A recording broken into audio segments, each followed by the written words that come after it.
Bienvenue à tous pour cette saison 2 de la chaîne The World of Disney. Et aujourd'hui on se retrouve pour une nouvelle critique. Et il s'agit de celle de Luca. Alors prenez une apparence humaine et montez sur votre Vespa parce que c'est parti.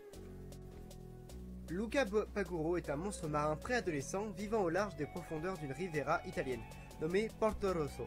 Ce dernier passe ses journées à surveiller des poissons moutons dans des champs de récolte marins. Ses parents, Daniela et Lorenzo, l'empêchent d'aller à la surface par peur qu'il se fasse attraper par des humains puis ensuite se faire tuer. Mais élever des poissons jour après jour finit par ennuyer Luca. Un jour, Luca décide de récolter certains objets humains qu'il retrouve dans certains coins des profondeurs. Sur ce chemin, il rencontre un autre jeune monstre marin nommé Alberto Scorfano. Ce dernier dit avoir déjà été plusieurs fois sur Terre et a une cachette sur Isola del Mar, une île près de Porto Rosso où il prétend vivre avec son père. Luca découvrit par la suite que la terre ferme, l'eau présente sur ses écailles sèches et le transforme ainsi en humain. Luca trouve une affiche dans la planque d'Alberto montrant une Vespa et il décide bientôt de créer la leur à l'aide de pièces de bois et de câbles. Pendant tout ce temps, Luca essaye de garder sa double vie secrète pour ses parents. Seule sa grand-mère était le membre de la famille au courant de ses petites cachotteries. Lorenzo et Daniela découvrent bientôt que Luca s'absente tous les jours et comprennent qu'il rejoint la surface. Pour assurer sa sécurité, ils décident de l'envoyer dans les abysses de l'océan pour rester avec le frère de Lorenzo, Hugo. Toute la saison, désemparé, Luca s'enfuit dans la ville de Porto Rosso avec Alberto afin qu'il puisse trouver une Vespa et parcourir le monde. Là, il rencontre Ercole Visconti, tyran local et champion de la Porto Rosso Cup Race 5 fois d'affilée, mais sont sauvés par une jeune fille nommée Giulia Marcovaldo. Giulia amène Luca et Alberto dans sa maison où elle vit les étés avec son père Massimo, un expert en pêche aux poissons qui les propose de les aider à participer en échange de travailler pour lui à chercher du poisson. Ce qui d'ailleurs ils réussissent grâce au sens d'observation d'Alberto qui impressionne Massimo. Pendant ce temps, les parents de Luca découvrent bientôt que Luca a bel et bien disparu et se dirigent vers la surface pour le trouver, tandis qu'Ercole apprend l'existence d'un prix de capture pour les monstres marins et décide, avec ses deux hommes de main, de gagner ce prix en plus du triathlon. Luca, Alberto et Giulia décident de s'inscrire ensemble à la Porto Rosso Cup de cette année dans l'espoir de gagner de l'argent pour acheter une Vespa. Le triathlon se compose de 3 courses, faire des longueurs, manger des pâtes et faire du vélo à travers la ville. Les 3 enfants décident de se partager les tâches. Giulia se met à nager, Alberto se met à manger des pâtes et Luca apprend à faire du vélo. Au fil du temps, Ercole commence à se méfier des garçons et leur demande de quitter la ville définitivement après les avoir soupçonnés d'être des monstres marins. Massimo reste impressionné par Alberto lors de la pêche et Luca et Giulia commencent à se rapprocher l'un de l'autre.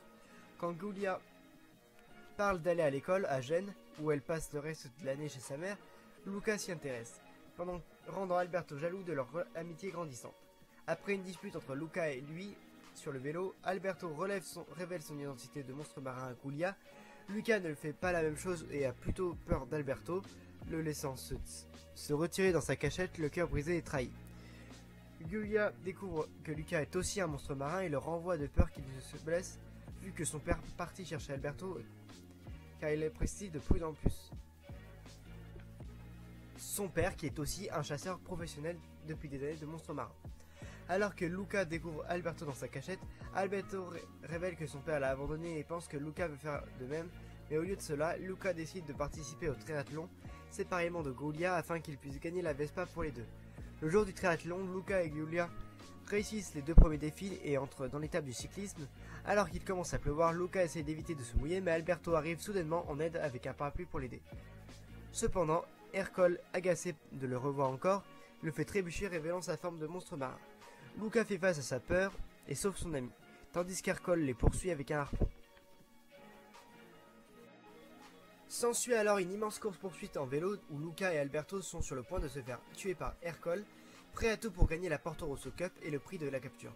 Giulia plante son vélo contre celui d'Ercole pour les sauver, et Luca et Alberto s'arrêtent pour l'aider à se relever. Alors qu'Ercole les menace à nouveau, Massimo s'interpose et au lieu de les attaquer, les défend, et il souligne qu'ils ont remporté la course alors que leurs vélos ont franchi la ligne d'arrivée. Battant Ercole, Luca retrouve ses parents et la ville accepte enfin les monstres marins.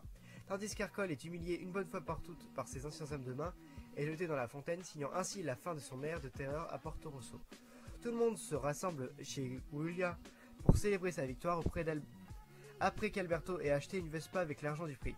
Le lendemain, Giulia repart chez sa mère via le train et dit au revoir à ses amis. Alors que Luca demande à son ami ce qu'ils vont faire, Alberto révèle qu'il a finalement vendu la Vespa pour acheter un billet de train pour Luca, lui permettant ainsi d'aller à l'école avec Giulia. La famille de Luca fait ses adieux à leur fils et sa mère annonce qu'ils sont fiers de lui.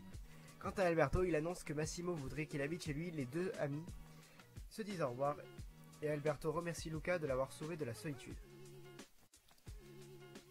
En ce qui concerne les personnages du film, nous avons Luca Baguro, le héros principal du film, Alberto Scorfano, le meilleur ami de Luca, Giulia, c'est elle qui est notre héros Daniela, la mère de Luca, Massimo, le père de Giulia, Lorenzo, le père de Luca, et Ercole Visconti, qui est l'antagoniste principal du film. En ce qui concerne mon avis sur le film, j'ai bien aimé le film était super sympa. Bon, par contre, c'est pas l'un des meilleurs Pixar, il vous fera pas pleurer comme certains, comme là-haut, vice versa.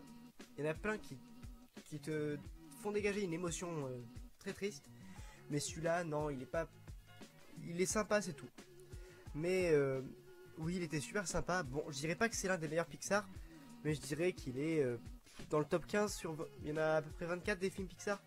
Je dirais qu'il est à peu près. 14 ou 15 sur 23. 24, pardon. Donc, il est bien, mais c'est pas l'un des meilleurs Pixar. Il y a eu vachement mieux. T'as des gros classiques chez Pixar, et là, ça en fait pas partie.